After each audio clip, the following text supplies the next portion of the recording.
kids come in. All right, we are moving on to public comment, and we'll begin with Stu reflecting on sharing our protocol. All right.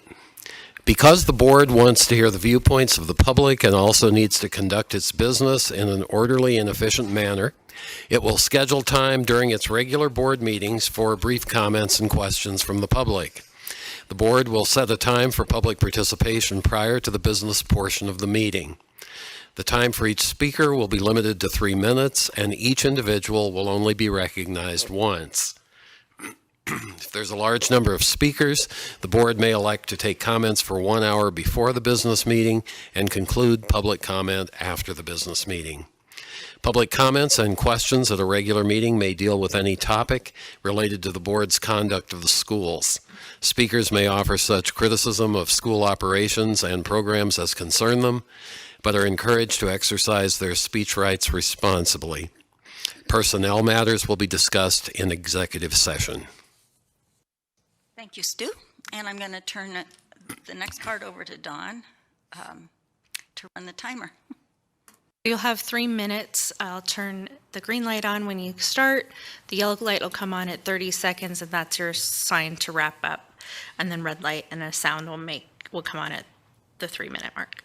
First up, we have Tom Kerrigan.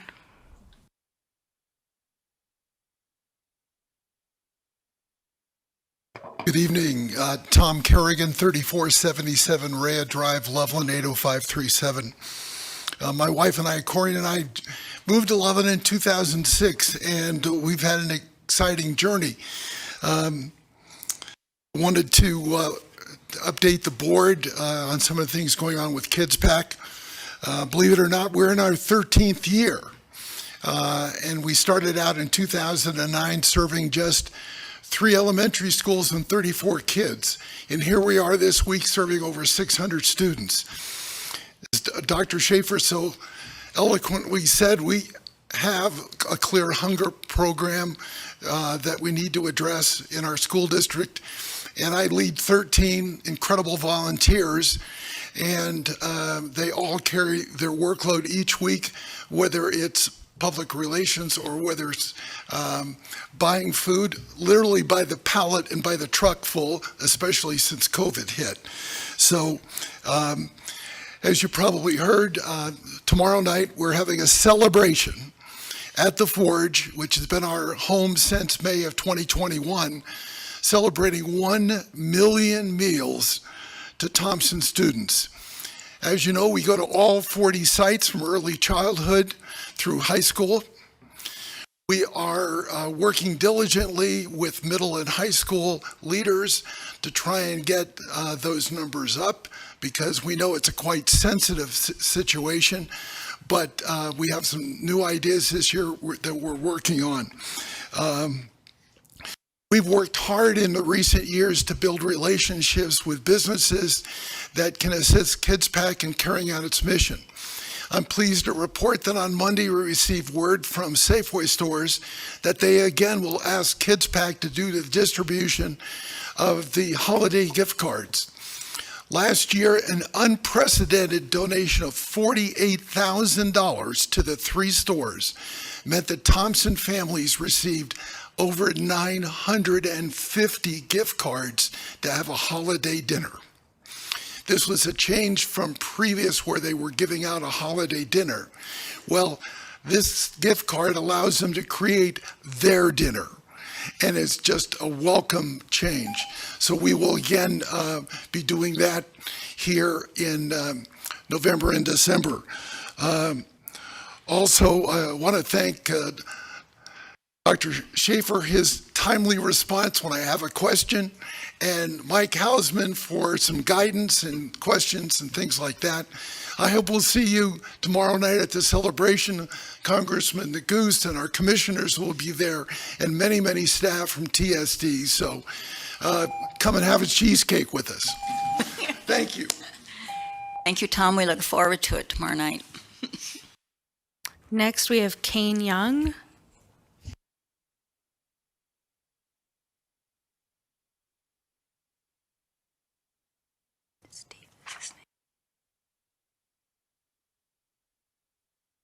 My name is Kane. I'm the founder of Task Force Freedom. We fight the teachings of critical race theory, social emotional learning, and the sexual grooming of our children. You can reach us at Task Force Freedom at AOL.com, or you can see our documents at connectinglarimer.com. Your tyrannical and unlawful, unconstitutional mask mandates have harmed the children of Thompson School District. We have these documents that we served this board several weeks ago. If anyone's interested, you can contact us. The children of TSD were harmed by you, socially, emotionally, and physically. The parents provided you evidence that masks do not work on the COVID virus. Some parents begged and pleaded with you to not mask their children. Yet, the tyrants sitting on your throne, in the throne, did it anyway. And why? Why did you do it? Was it for the money? It's disgusting. You purposely and intentionally harmed children. We the people expect an apology from you. We demand that you provide peer-reviewed evidence that masks work. That's a simple request. It should be easy to do. You won't do it because it doesn't exist. According to the CDC and the WHO and that clown Fauci, masks do not work. You've known it all along. So the only thing left for you to do is to resign. Resign in shame. You've harmed children. You've purposely hurt children. You tyrants, you've hurt babies, and you belong in jail. So parents, I say to you, take your children out of these government schools. They are not safe. They are proving to you every day, day in and day out, they are not safe. Secondly, vote. Vote this year, vote next year, vote the year after that, and you replace every last one of these people that have harmed your kids. They will not stop. Bullies don't stop unless you stop them. So you vote these people out of office. Am I angry? You bet, when people hurt babies. Heather Van Bentham.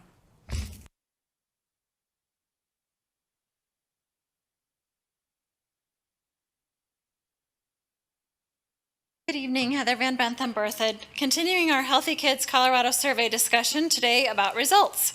Remember last time we talked about how if you scroll down the page, you'll see blue boxes. The one on the left has links to the parent guardian information letter, which is what you need to sign to opt out.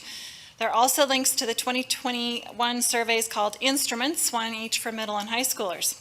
In the middle of the web page is a white box you can click to open the dashboard. From there, you have to click again to actually open it, or you can download data. Results are given for the whole state on the left side of your screen.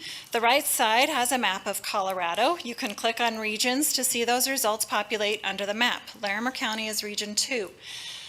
You must further refine by drop-downs at the top of the page for survey year, health topic, and health measure, and then you can see results for those narrow predefined selections. Results are lumped into 6 categories, 3 of which are gender and sexual orientation. Half. See where the focus is. If they really are interested in how healthy our children are among various areas of concern, why are they fragmenting results with such an obsession about sex and gender? There is a link to a data brief on sexual violence and sexual health education that purports to glean positive student health outcomes from learning sex ed in school for many risk factors, but shows a negative association for gender identity, saying kids who receive sex ed compared to their peers are 36% more likely to be bullied for their gender identity. The report reads that this is, quote, possibly due to recency bias, where students learning about gender identity may be more likely to recognize and report associated bullying, unquote. What exactly is their definition of bullying? We know that there are now picture books out there aimed at 5- and 6-year-olds, urging them to tell their parents if they feel like they're opposite birth gender, followed by groveling parental apologies for having guessed wrong when they were born, and a big restorative family hug. And we know that there are clubs and web pages aimed specifically at our youth, telling them to hide content from their parents. Do they think parents are bullies? I wonder whether we've correctly labeled who the bullies are. Putting such a heavy emphasis on this type of content with children whom we expect to trust the adults in their schools adds to the confusion of young, impressionable, and frequently already confused minds. Why can't we let them be kids? Community, Election Day is November 8th. Our school board members they're not on the ballot, but this whole system is. They've been building it for decades. We only recently found out about a lot of what's been going on, but now that we know, we have to get involved. We have to vote. Thank you.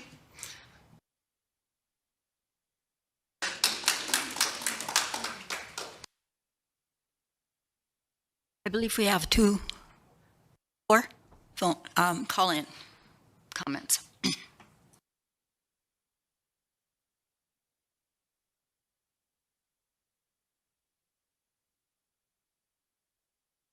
A student. The topic of my phone call is just so kind of just twofold. Number one, I just really want to thank the board charter schools in Thompson. I was recently on the website of the very first charter school that was established in northern Colorado, and I was just very inspired, by what it took to get charter schools going at all. And now that we have quite a few thriving charter schools in northern Colorado and in Thompson School District. Just really wanted to thank you. It really is important to those of us parents that choose charter schools. Every parent has a different reason that they've chosen that for their child.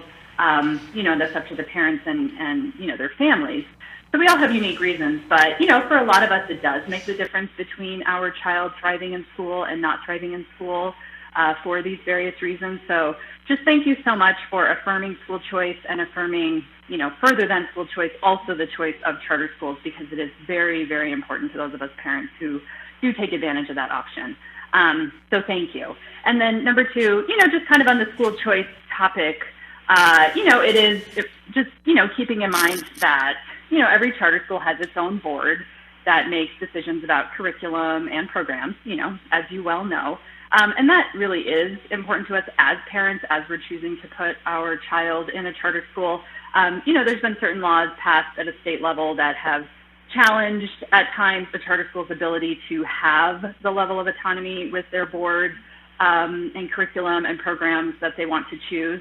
And that can be very frustrating. So we just thank you for, as you're considering different policies and in the coming years, as you consider different policies and things that would affect a charter school's autonomy, and really as a viable alternative to, some of the other schools in the district, there is a reason why we choose them, to be non-conforming in certain ways. So thank you for honoring the autonomy of charter schools and the boards that do run those schools and the parents that really participate in helping the board guide what those schools teach and what those schools represent. So thank you so much for that, for keeping that in mind. So my contact info, if you need to reach out to me, is partnerwith@gmail.com. And so just thanks again. As parents, we are the biggest stakeholders in our children in the classrooms, and we thank you for your support in that, and thank you for everything you do to stand alongside us in that. All right, have a great evening. Bye.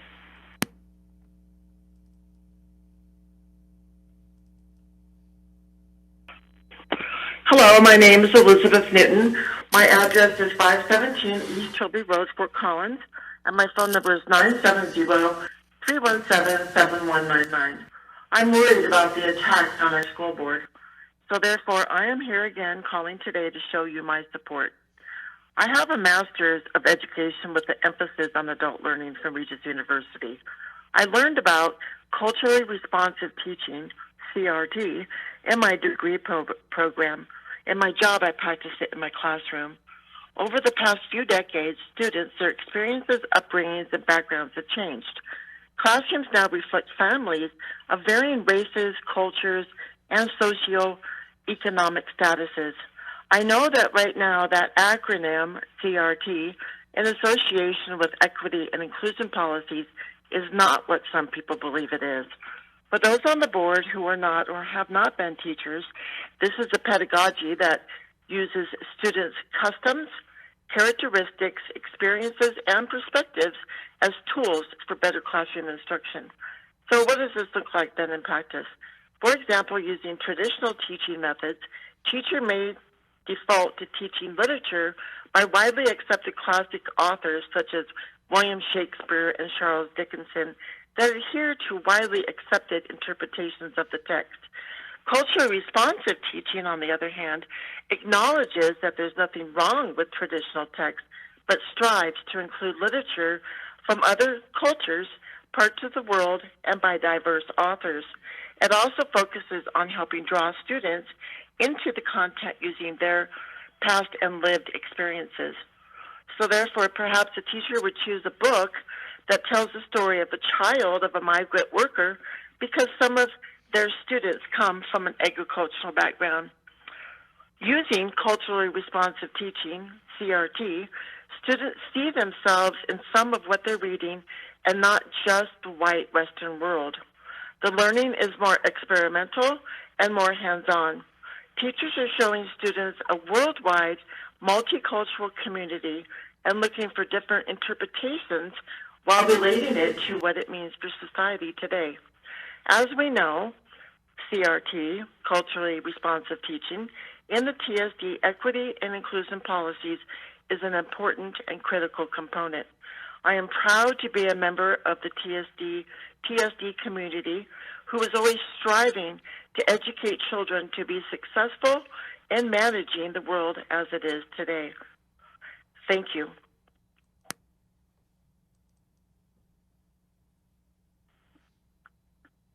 Kelly Colson, Loveland, Colorado. The Collaborative for Academic Social Emotional Learning program is an umbrella for many other corrupt tools of programming known as critical race theory and comprehensive sexual education. It is imperative that all of you on the board, as well as parents, are made aware of the mental and emotional damage that will be done to children through these programs. These programs are not about inclusivity or equality. They are well thought out destructive programming that will psychologically destroy our children. This is not a means by which to make our kids more accepting or loving, but rather a means by which to be creatively divisive and cause separation between the soul and the mind. One soul naturally accepts all beings in all types, all colors, and all variations of beliefs and attitudes.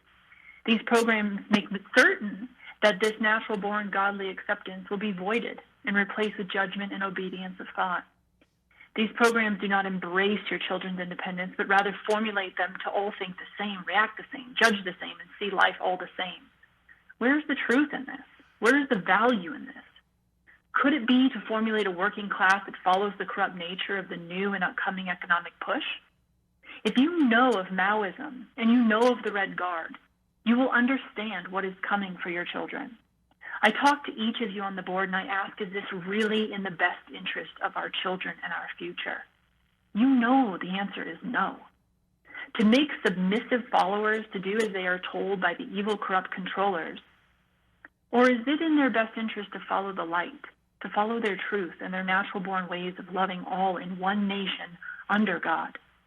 This is a spiritual war and has been since the beginning of time. Realize this is your challenge. Not your gender, not your race, and not your status.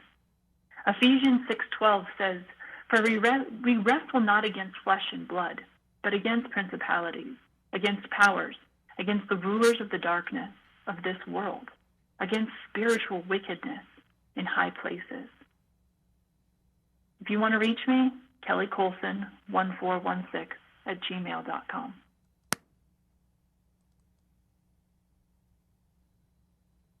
Madam President, members of the board, Dr. Schaefer, my name is Lori Visda Ward. I live in Loveland. I'm sorry I'm not able to make these comments in person tonight, but I'm currently traveling. I am the parent of a current TSD student and 2 TSD graduates, one of whom is currently a teacher in the district. I'm speaking tonight regarding the district's educational equity policy and guidelines regarding the support of students and staff who are transgender and or gender nonconforming. Our district was at the forefront in creating these policies, whose purpose is to ensure that the district provides a safe learning and work environment where all members of the school community are treated with dignity and respect. I am deeply troubled by the bigotry and hatred I have witnessed directed against students, employees, and board members by outsiders, community members, and even by one of you. Some examples are demands to remove books from classrooms and libraries because they are written primarily by people of color or members of the LGBTQ community, and they tell the lived experiences of these communities. Accusations that educators are part of a liberal cabal grooming and encouraging children to pursue homosexuality or gender transition. Endangering our children and invading their right to privacy by outing their gender identity, gender expression, or sexual orientation to parents or others, even if that child feels unsafe doing so. The objection by one of you to adjusting board meeting dates to allow others of you to observe their non-Christian religious holidays. The divisive and exclusionary practice at one of our charter schools of Christian prayer by groups of teachers on school grounds or by students at graduation ceremonies. The manufactured outrage over social emotional learning and critical race theory, which creates hostility towards Black students and students perceived as different. I am a white, Christian, heterosexual, cisgendered woman. I have never felt the discomfort or fear experienced by those who are guaranteed support under our non-discrimination policies. We have students and employees who are white, Black, Hispanic, Asian, Native American, and of mixed race. They are Christian, Jewish, Muslim, atheist, Hindu, Buddhist, and others. Your job is to ensure that they are all treated with dignity and respect. Please do not listen to the angry shouting by a few who have no real interest in the welfare of our children, but are pushing a dangerous ideology and a misguided effort to intimidate you, your employees, and our children so that they can maintain power and control. On behalf of those who are afraid to speak out for fear of retribution, I ask you to please continue to adopt inclusive policies and support our children so they all can achieve their full potential. Thank you. My phone number is 970-663-3518. And this concludes public comment.